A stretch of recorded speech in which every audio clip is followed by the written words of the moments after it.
Қайырлы күн баршаңызға. Менің арнама қош келіпсіздер. Бүгін сіздерге осындай өте дәмді банов и пай пирогтың рецебін ұсынамын. Көріп тұрғандарыңыздай варенка, банан болады ішінде. Өте дәмді торт десек те болады. Осы пирогтың сіздерге бүгін рецебін ұсынамын. Сіздер де менімен бірге жасап көріңіздер.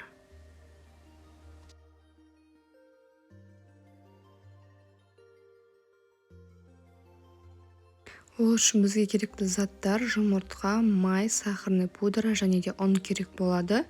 Бірінші кезекте ұнымызды салып, әрине електен өткізіп аламыз бірінші кезекте.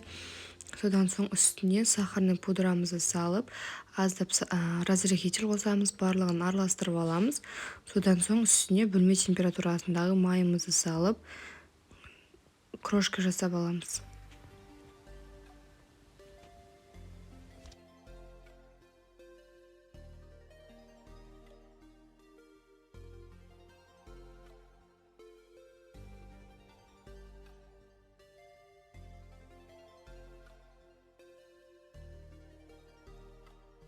Ендігі кезекте бізге бір дана жұмыртқа және бір дана жұмыртқаның сарысы керек болады. Крошка жасап болғаннан соң үстіне жұмыртқамызды салып, жұмсақ қамыр илеп аламыз. Артық ұн қосудың керегі жоқ. Жақсылап илеп болған соң бір-біріне бірігіп өте жұмсақ қамыр шығады.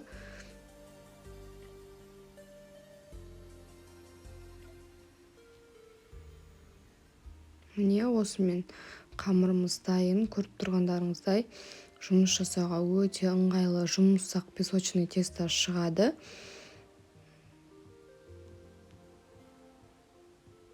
Осымен тестамыз дайын. Формамызға аздап май жағып, жан-жағын майлап аламыз. Бұл жерде менде 26 диаметрде форма.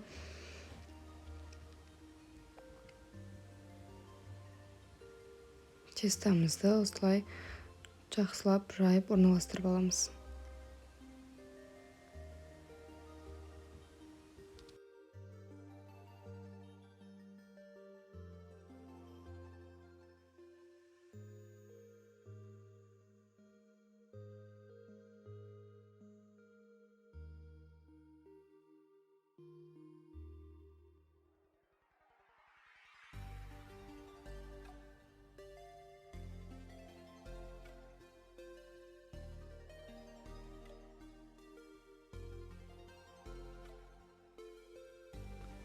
Міне осымен формамызға жайғастырып алдық. Енді вилкамен үстін тесіп шығамыз.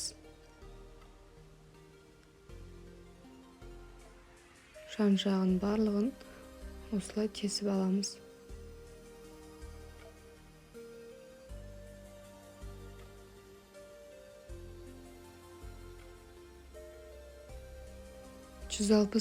градуста 35-40 минутта пісіріп аламыз.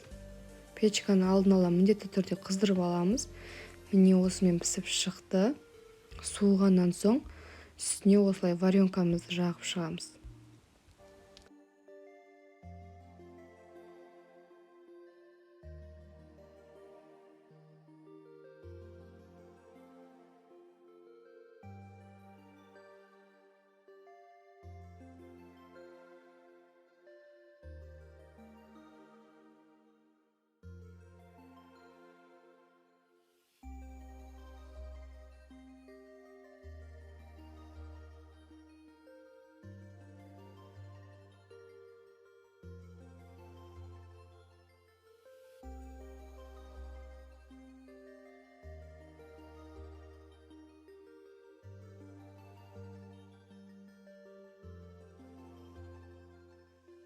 Міне варенкамызды жағып болғаннан соң үстіне 2 дана бананды турап қойып шығамыз.